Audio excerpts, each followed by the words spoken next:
Student, मैं हूं दीपक sir. आपको पैरामाउंट ऑनलाइन क्लासेस के यूट्यूब चैनल पर हार्दिक स्वागत करता हूं। और हम लोग पढ़ लिए थे कि क्यूबिक क्लोज पैकिंग मतलब घनीय बंध संकुलन के बारे में डिस्कशन कर चुके थे। हम लोग कुछ महत्वपूर्ण बिंदु पर चलते हैं। चलिए, हम लोग था त्रिविम जालक हम ले रहे हैं। यहाँ पर त्रिविम जालक को इंग्लिश में क्रिस्टल लैटिस कहा जाता है। त्रिविम जालक को इंग्लिश में क्या बोलते हो? क्रिस्टल लैटिस कहा जाता है ना। कोई पूछेगा कि त्रिविम जालक किसे कहते हैं, क्योंकि प्रश्न पर क्या जाता है, छोटा मोटा क्वेश्चन। तो त्रिविम आकाश में किसी क्रिस्टल के एककों की नियमित व्यवस्था को त्रिविम जालक या क्रिस्टल जालक कहते हैं। फिर से एक बार दोबारा देख लेते इसको। त्रिविम आकाश में, त्रिविम आकाश में मतलब एक स्थान से, त्रिविम आकाश में किसी क्रिस्टल के एककों की नियमित व्यवस्था को त्रिविम जालक या क्रिस्टल जालक कहते हैं। यह है क्या, इसी को समझना है। देखिए, समझेंगे बहुत अच्छी तरीके से। कहता है कि त्रिविम आकाश में किसी क्रिस्टल के एककों की मतलब एकक मतलब यूनिट, एककों की नियमित व्यवस्था को त्रिविम जालक या क्रिस्टल जालक कहते हैं। 3 बार बोल चुके हैं। देखिएगा, अगर हम बोल ले अवयवी कण किसी परमाणु अणु आयन का, जैसे ए जो हमने बोला था फुटबॉल के साइज के मानना है, इस तरह से अरेंजमेंट कर दिया। देखिए आप लोग, अरेंज करने के बाद में देखिएगा इसको फिर इस तरह से अरेंज कर दिया। इसके नीचे इसको अरेंज कर दिया, सजा दिया, ऑर्डर देखो, है ना भाई।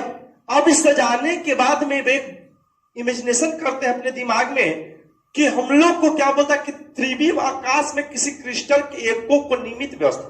सबसे पहले समझना कि अगर एक क्रिस्टल है और इसके अवयवी कण, ये सब गोले जो है अवयवी कण है, इसको केंद्र बिंदुओं को जब मिलाएंगे, ये 3D में है बाबू, ऊपर की ओर ये गोला क्या है, सजा हुआ है।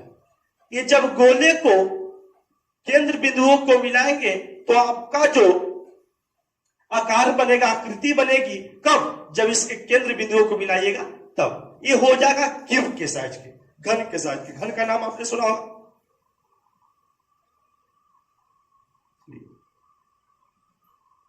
देखिए फिगर है, ये घन के साइज के हो जाएंगे। चलिए, यहां से इसको मिला लीजिए, यहां से इसको मिला लीजिए, यहां से इसको मिला लीजिए, और यहां से आप इसको मिला लीजिए। ये क्यूब है, घन है, जिसके 6 फलक जो होता है समान होता है। घन का नाम सुना होगा। चलिए, कब? जब इसके केंद्र बिंदुओं को मिला देंगे तब। जैसे कि मान लो 2 बॉल फुटबॉल के साइज के, 2 बॉल आगे ले लिया, 2 बॉल पीछे ले लिया, और उसको केंद्र बिंदुओं को जब मिलाएंगे तो कैसा बनेगा वो? घन बनेगा।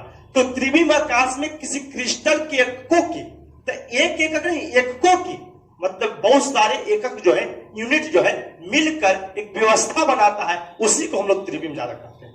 आपको जब क्रिस्टल को हम लोग ले लिए हैं, जब इसको हम लोग ऑर्डर में सजा लिए हैं और इसको केंद्र बिंदुओं को मतलब ये सभी के केंद्र बिंदुओं को मिलाएंगे तो हमारा जो है इसका फिगर, चित्र इस प्रकार दिखेगा। देखिए जरा सा, गोले के केंद्र बिंदुओं को जब मिलाएंगे बाबू तो इस तरह के आपको क्रिस्टल जालक नजर आ जाएगा, है ना। कब? जब किसी क्रिस्टल में अवयवी कणों के व्यवस्थित कर देते हैं और व्यवस्थित करने के बाद उसके केंद्र बिंदुओं को मिला देते हैं तो आपका त्रिविमीय में मतलब 3D में आपका आकृति किस साइज का दिखेगा? इस तरह से दिखेगा आपको। इसको हम लोग बोलेंगे क्रिस्टल जालक। क्या इसका नाम देंगे? क्रिस्टल जालक। क्रिस्टल जालक, इसको हम लोग बोलते हैं क्रिस्टल जालक। अब जरा समझिएगा कि इसमें जो है कई एककों को नियमित व्यवस्था में सजा दिया गया है, तब इस तरह के फिगर आपको दिख रहे हैं, इसीलिए इसका नाम है क्रिस्टल जालक। जब इसको एक फिगर को यहां से देखिए, यहां से इसको एक यूनिट को मतलब एक घन को, क्यूब को निकाल देंगे तो इस तरह से आपको दिखेगा, है ना। इसको हम लोग बोल देते हैं बाबू यूनिट सेल। क्या बोलते हैं? यूनिट सेल, एकक कोशिका। क्या बोलते हैं इसको बाबू? एकक कोशिका, एकक कोशिका, एकक कोशिका, है ना, इसको यूनिट सेल बोलते हैं। अब जरा ध्यान दीजिएगा, किसमें क्या होता है कि परमाणु जो होते हैं किस तरह से सजे रहते हैं, है ना। तो जब इस क्रिस्टल के 4 गोलों को यहां पर ले लीजिएगा तो ये वर्ग के साइज के दिखेंगे, ये 2D में दिखा रहे है ना। और इसमें एक कोने पर एक अवयवी कण रहेंगे, ऐसे अवयवी कण, यहां पर अवयवी कण, यहां रहेंगे अवयवी कण, यहां रहेंगे, है ना। और इसके केंद्र बिंदुओं को जब मिला दिए तो क्या बन गया? घन बन गया। इस तरह से दिख रहा है, लेकिन इसका जो शेप रहेगा, आकार रहेगा, जिसका चित्र जो रहेगा इस तरह से दिखेगा, जिसी को हम लोग क्या बोलते हैं? यूनिट सेल कहा जाता है। इसी को हम लोग बोलते हैं बाबू कच्ची यूनिट सेल। अब इसमें प्रॉब्लम सबसे बड़ी ये है कि यूनिट सेल, अब आ गया कि कथन यूनिट सेल क्या है ना, क्योंकि ये यूनिट बन गया है और उसमें से क्रिस्टल जालक में से हमने इसको निकाल दिया है, तो आपका क्या बन गया? यूनिट सेल बन गया, एकक कोशिका बन गया। ठीक है, अगले बिंदु को देखते हैं, जालक बिंदु, लैटिस पॉइंट। लैटिस पॉइंट है क्या? तो क्रिस्टल जालक में कणों के द्वारा ग्रहण किए गए स्थान को जालक बिंदु कहते हैं। क्रिस्टल जालक में कणों के द्वारा ग्रहण किए गए स्थान को जालक बिंदु कहते हैं, है ना। समझिए कैसे? अगर मान लो कि हमने यहां पर हमने क्या किया कि एक वर्ग ले लिया, तो क्यूब बनाने के लिए वर्ग की जरूरत पड़ती है, तो वर्ग हमने ले लिया, तो वर्ग के कितने आपका कॉर्नर दिख रहे हैं? 4 कॉर्नर है। चारों पर अगर बिंदु दे दे, यहां पर, यहां पर, यहां पर, यहां पर, मतलब अब ये भी कण है यहां पर, इस तरह से यहां पे कण है, तो इसी को हम लोग क्या बोलते हैं? जालक बिंदु बोलते हैं, लैटिस पॉइंट बोलते हैं ना। लेकिन क्रिस्टल में, क्रिस्टल का मतलब जिस तरह से हमने अनेक यूनिट सेल को मिलाकर जिस तरह से जाल बिछा था, उसी को हम लोग क्रिस्टल जालक बोलते हैं, है ना। तो इसी तरह से कई यूनिट सेल को, जब कई यूनिट सेल को मिला देंगे तो क्या बन जाएगा? क्रिस्टल जालक बन जाएगा। अब उसके जो कॉर्नर रहेंगे, कॉर्नर रहेंगे, उस कॉर्नर पर जो कण ग्रहण करेंगे उसी को हम लोग क्या बोलते हैं? जालक बिंदु बोलते हैं। मतलब क्रिस्टल जालक में कणों के द्वारा ग्रहण किए गए स्थान को जालक बिंदु कहते हैं। मतलब हम लोग को फिगर स्पष्ट हो गया? देखिए जाओ, जालक बिंदु, है ना। देखिए यहां पर एक बिंदु हो गया, एक बिंदु यहां पर हो गया, एक बिंदु यहां हो गया, एक बिंदु यहां पर हो गया, एक बिंदु यहां हो गया, एक बिंदु यहां हो गया, एक बिंदु यहां पर हो गया, एक बिंदु यहां पर हो गया। इसी को हम लोग क्या बोलेंगे बाबू? जालक बिंदु। इसको बोलते हैं लैटिस पॉइंट। लैटिस पॉइंट मतलब जालक बिंदु। तो ये जालक बिंदु समझने में कोई दिक्कत नहीं होगा, बहुत ही आसान तरीका। हम लोग समन्वय संख्या के बारे में जानते हैं। समन्वय संख्या को बाबू इंग्लिश से बोलते हैं कोऑर्डिनेशन नंबर। इसलिए कोऑर्डिनेशन नंबर है, तो कोऑर्डिनेशन का प्रथम लेटर देख रहे हैं तो सी है, तो इसलिए शॉर्ट में इसे सीएन भी बोलते हैं। और कोऑर्डिनेशन नंबर की जानकारी हम लोग नेक्स्ट वीडियो, पिछले वीडियो में भी आपको दे चुके हैं, है ना। तो आइए देखिए कितना सिंपल है। किसी क्रिस्टल में एक अवयव के कण से, किसी क्रिस्टल में एक अवयव के कण से स्पर्श होने वाले अनअवयवी कणों की संख्या को समन्वय संख्या कहते हैं। चलिए, तो एक किसी क्रिस्टल में एक अवयव के कण से स्पर्श होने वाले अनअवयवी कणों की संख्या को, अनअवयवी कणों की संख्या को समन्वय संख्या कहते हैं। बोलिए कैसे? दे देते हैं जैसे। देखिए कितना सिंपल सी बात है, किस पड़ोसी को खाली देख लेना है।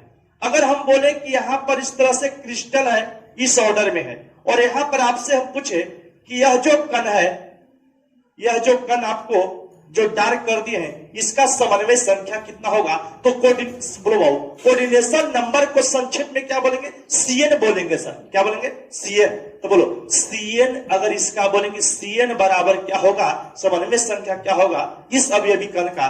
तो बोलिएगा आराम से, कितना हो जाएगा बाबू? 2 हो जाएगा, है ना। चलिए एक फिगर और लेते हैं, सिर्फ पड़ोसी गिन लेना है। तो एक पड़ोसी देखिए, तो एक आगे एक पीछे, उसके बाद यहां पर क्रिस्टल एक और है, इस तरह से अरेंज है, इस तरह से अरेंज है। यहां पर स्पर्श कर रहा है। चलिए यहां पर यह स्पर्श कर रहा है। बताओ कि अगर इसको जो डार्क गोला कर दिया गया है, ये अभी कण है। अब ये भी कण बार बार हम बताते हैं, या तो अणु होगा, या तो परमाणु, या तो आयन होंगे, है ना। अब इसको बताओ किस गोले के समन्वय संख्या पूछेगा, तो बताओ के गो पड़ोसी है बाबू? 3 गो, 1 2 3, 1 2 3। इसलिए बोलेंगे कि इसका CN क्या होगा सर? तो इसका कोऑर्डिनेशन नंबर हो जाएगा 3, है ना। इस तरह से मान लो कि और गोले हैं, ये गोले है, इसको जो है अन्य जो है 4 गोले स्पर्श कर रहा है। ये गोले बाबू बोल दिए 4 गोले स्पर्श कर रहा है। इस तरह से 4 पड़ोसी है। तो कुछ नहीं, पड़ोसी के गिनना है, अपने नहीं गिनना है। बगल में जो रह रहे पड़ोसी, उसको गिन के जो आएगा वही हम लोग का समन्वय संख्या होगा, है ना। चलिए, तो अगर इसका पड़ोसी देखे, गोतिया नैया देखे, देखकर जो होगा पड़ोसी बाबू के गो हो जाएगा 4 गो, 1 2 3 1 4। इसलिए इसका CN नंबर कितना हो जाएगा? 4 हो जाएगा। कोऑर्डिनेशन नंबर के बारे में, समन्वय संख्या के बारे में बहुत ही अच्छी तरीके से और जो हम स्टडी कराएंगे, इसके लिए आपको अच्छी तरीके से इस चैप्टर पर ध्यान देना पड़ेगा, सॉलिड स्टेट का। चलिए एक यूनिट सेल को देखते हैं बाबू, एकक कोशिका को। एकक कोशिका क्या है? सबसे पहले एकक कोशिका किसे कहते हैं, तो हम लोग का ये प्रश्न बनता है, तब हम लोग क्या लिखेंगे कि त्रिविम जालक का वह सरलतम रूप, त्रिविम जालक का वह सरलतम रूप जिसका पुनरावृत्ति से क्रिस्टल जालक का निर्माण होता है, जिसका पुनरावृत्ति से मतलब पुनः निर्माण करने से, मिलाने से एक क्रिस्टल जालक का निर्माण होता है। हमने बताया था क्रिस्टल जालक के एक खंड को अगर निकाल देते हैं तो क्यूब बन जाएगा, घन बन जाएगा, जिसको हम लोग यूनिट सेल बोलते थे, इकाई कोशिका बोलते थे, है ना। तो त्रिविम जालक का वह सरलतम रूप जिसका पुनरावृत्ति से क्रिस्टल जालक का निर्माण होता है, वह यूनिट सेल कहलाता है। अर्थात इसको बोल सकते हैं, किसी क्रिस्टल जालक के लघुतर इकाई को, मतलब छोटा इकाई को एकक कोशिका कहते हैं। बोलिएगा, जैसे देख लेते हैं इसका कि क्या होगा। अगर हम बोले कि यहां पर एक वर्ग ले लेते हैं, वर्ग से घन का निर्माण होता है भाई। अब चलिए यहां पर देख लीजिए, इस तरह से निर्माण कर दिया। ये क्या है? आपका यूनिट सेल है। इसको हम लोग क्या बोलेंगे? यूनिट सेल, यूनिट सेल, एकक कोशिका। इसको हम लोग बोलते हैं यूनिट सेल, एकक कोशिका। इसको समझने के लिए क्या करिए, अगर हम लोग बोले क्रिस्टल जालक का निर्माण होता है, जैसे ईंट देखो, ईंट है, और ईंट को जब जोड़ते जाते हैं तो क्या बन जाता है बाबू? दीवार बन जाता है। तो दीवार, ईंट से हम लोग जब मकान बनाते हैं तो एक दीवार का निर्माण करते हैं, है ना। तो ईंट को अरेंजमेंट करने से, सजाने से, तो ईंट यहां पर क्या है? तो ईंट जो है यूनिट सेल का कार्य कर रहा है। यूनिट सेल, एकक कोशिका का कार्य कर रहा है। जबकि दीवार जो है कई ईंटों से बना है, मतलब कई यूनिट सेल से बना है, इसीलिए दीवार को हम लोग यहां पर बोल सकते हैं क्रिस्टल जालक। क्या बोल सकते हैं? क्रिस्टल जालक। इसको हम लोग बोल सकते हैं क्रिस्टल जालक। आप जो है वीडियो को पॉज करके रोककर उसको बहुत अच्छी तरीके से अपने नोट्स कॉपी में डालिएगा। चलिए हम लोग पढ़ते हैं यूनिट सेल का वर्गीकरण, क्लासिफिकेशन ऑफ यूनिट सेल। इकाई कोशिका को कितने भागों में विभाजित किया जाएगा, है ना। तो यूनिट सेल का वर्गीकरण हमने यूनिट सेल पढ़ लिया। एकक कोशिका हमने कुछ नहीं, एकक कोशिका बोला है कि क्रिस्टल जालक के लघुतर इकाई को, मतलब स्मॉलेस्ट पार्ट्स को हम लोग क्या बोलेंगे? यूनिट सेल बोलेंगे, एकक कोशिका बोलेंगे। एकक कोशिका के एक क्यूब मानिएगा, एक घन मानिएगा, ठीक है। यूनिट सेल का वर्गीकरण 2 तरीके से किया गया। पहला को बोलते हैं परमिटिव यूनिट सेल या सिंपल यूनिट सेल। इसी को हम लोग हिंदी में बोलेंगे साधारण एकक कोशिका, साधारण एकक कोशिका। आइए, अगर सेंट्रल यूनिट सेल, केंद्रित एकक कोशिका, सेंट्रल यूनिट सेल को हम लोग बोलेंगे केंद्रित एकक कोशिका। लेकिन परमिटिव यूनिट सेल या सिंपल यूनिट सेल का कोई भाग नहीं पढ़ना है, कोई पार्ट्स नहीं पढ़ना है। लेकिन सेंट्रल यूनिट सेल मतलब केंद्रित एकक कोशिका को 3 भाग पढ़ना है।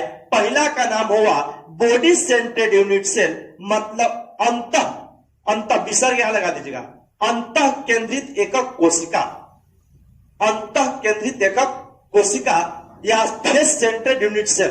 दूसरा का नाम हुआ फेस सेंट्रेड यूनिट सेल, इसको हम बोलते हैं फलक केंद्रित एकक कोशिका।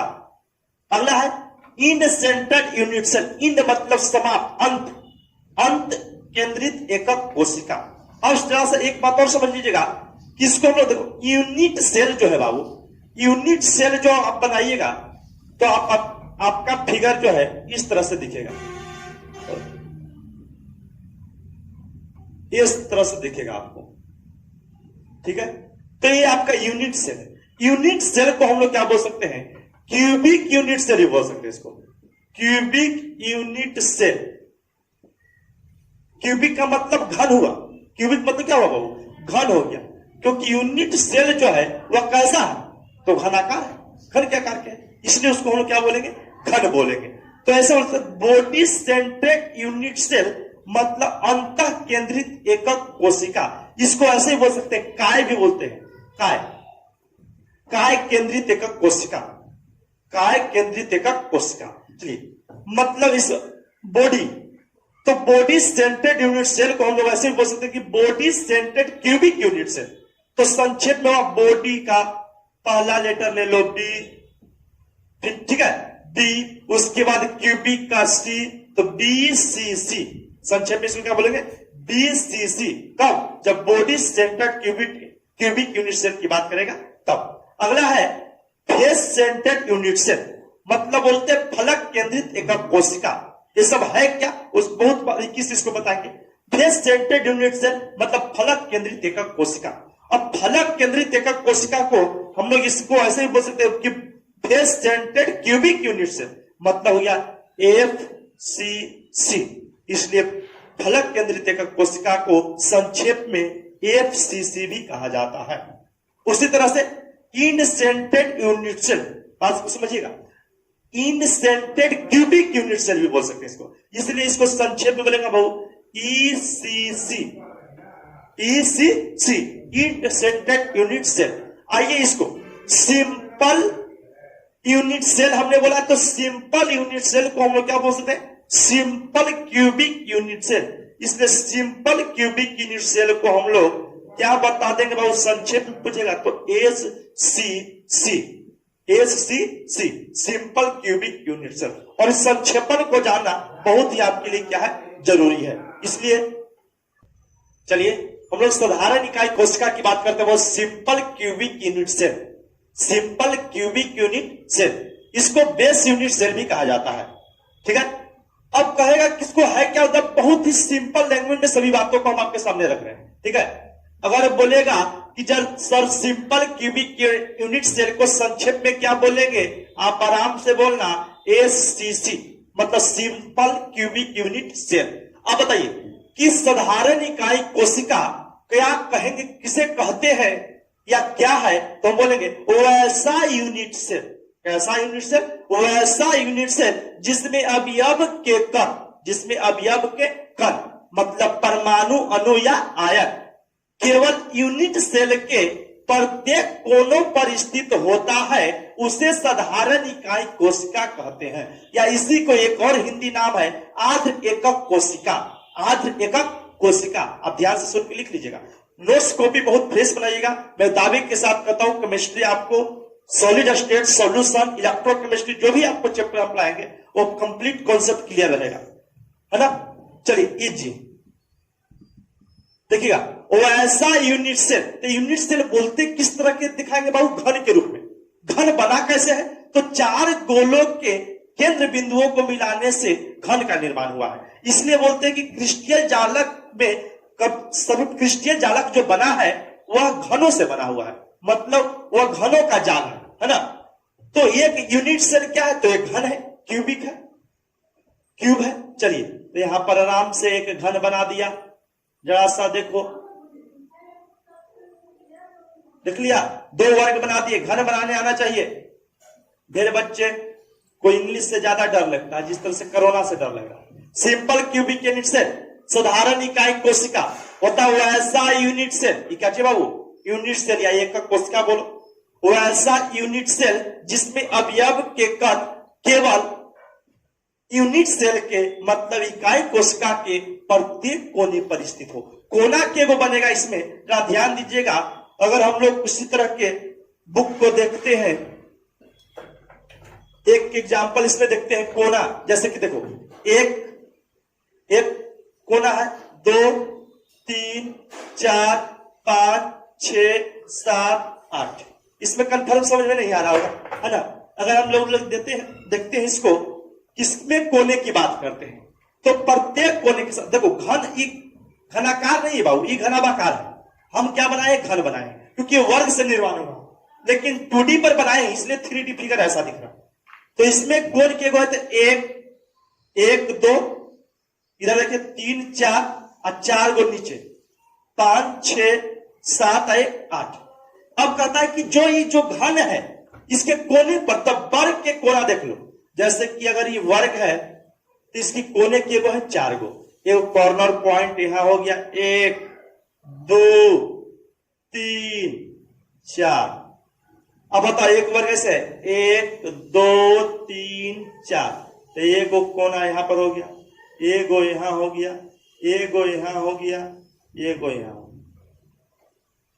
ठीक है। तो कहता है वैसा यूनिट सेल जिसमें अवयव के कण मतलब अवयवी कण केवल यूनिट सेल के प्रत्येक कोने पर, अवयव के कण केवल यूनिट सेल के प्रत्येक कोने पर हो गया, प्रत्येक कोने पर स्थित है, उसे ही साधारण इकाई कोशिका या आर्ध इकाई कोशिका कहते हैं। तो आज से इसको हम लोग क्या बोलेंगे बाबू, SCC। तो आपको अगर एग्जाम में आए तो SCC का आप बता सकते हैं। चलिए देखते हैं हम लोग केंद्रित एकक कोशिका मतलब सेंट्रेड यूनिट सेल। अब बोलो जब कहता है केंद्रित एकक कोशिका सेंट्रेड यूनिट सेल क्या है, तो बोलेंगे जब अवयव के कण यूनिट सेल के प्रत्येक कोने के साथ साथ अन्य स्थान पर स्थित होता है तो उसे केंद्रित एकक कोशिका कहते हैं। जैसे यूनिट सेल को बना लेते हैं, एक इकाई कोशिका बना लिया। अब जरा सा देखिएगा इकाई कोशिका में क्या बोलता है कि जब अवयवी कण मतलब अणु परमाणु या आयन प्रत्येक कोने के साथ साथ, तो बोलो 1 कोना 2 3 4 5 6 7 8 प्रत्येक कोने के साथ साथ उसके केंद्र अन्य स्थान, केंद्र हो, फलक हो, अंत स्थान हो, इंड पैलेस हो, मतलब किसी स्थान पर अगर पाया जाता है तो उसको हम लोग बोलेंगे केंद्रित एकक कोशिका। जब अवयव के कण यूनिट सेल के प्रत्येक कोना को ले लिया, वो 1 2 3 4 5 6 7 8 प्रत्येक कोने के साथ साथ उसके केंद्र में हो अवयवी कण, या उसके फलक में हो, या उसके अंत सतह पर हो, अंतिम सतह पर हो, तो सभी को हम लोग क्या बोलेंगे, केंद्रित एकक कोशिका बोलेंगे। इसका डिफिनेशन बहुत ही सिंपल, इससे ज्यादा नहीं हो सकता है कि यूनिट सेल के प्रत्येक कोने क्यूबिक यूनिट सेल मतलब हुआ वो केंद्रित एकक कोशिका जो होते हैं वह 3 प्रकार के होते हैं। मैंने यहां लिखा यह निम्नलिखित 3 प्रकार के होते हैं। मतलब कौन, सेंट्रेड क्यूबिक यूनिट सेल मतलब केंद्रित एकक कोशिका 3 प्रकार के होते हैं। पहला की चर्चा यहां पर कर रहे हैं अंतः केंद्रित एकक कोशिका, इंग्लिश में बोलते हैं body centred cubic unit cell, body centred cubic unit cell. तो बॉडी का प्रथम अक्षर देखेंगे तो आपका क्या दिखेगा, बी। तो इसको हम लोग संक्षेप में BCC भी बोलते हैं, BCC। BCC का मतलब क्या हुआ, वो body centred cubic unit cell. Exam में बहुत बार पूछेगा ये BCC, DCC, FCC, ये सब बहुत एग्जाम में पूछते हैं।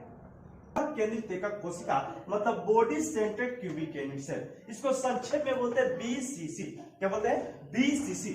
आज से बोलेगा BCC का मतलब क्या होता है सॉलिड स्टेट में, तो body centred cubic unit cell. चलिए जब अवयव के कण एक कोशिका के प्रत्येक कोने के साथ साथ, जब अवयव के कण एक कोशिका के प्रत्येक कोने के साथ साथ उसके केंद्र में भी स्थित होता है तो उसे अंतः केंद्रित एकक कोशिका कहते हैं। जैसे यूनिट से देख लो, यहाँ पर बोलिए कैसे ले लेते हैं, जैसे देख लो अगर मान लो ये बाबू वर्ग है, वर्ग बना लिया, यहां पर जब वर्ग बन गया तो वर्ग से हम लोग क्या बना लेंगे, घन बना लेंगे। तो यहां पर घन बना लिया।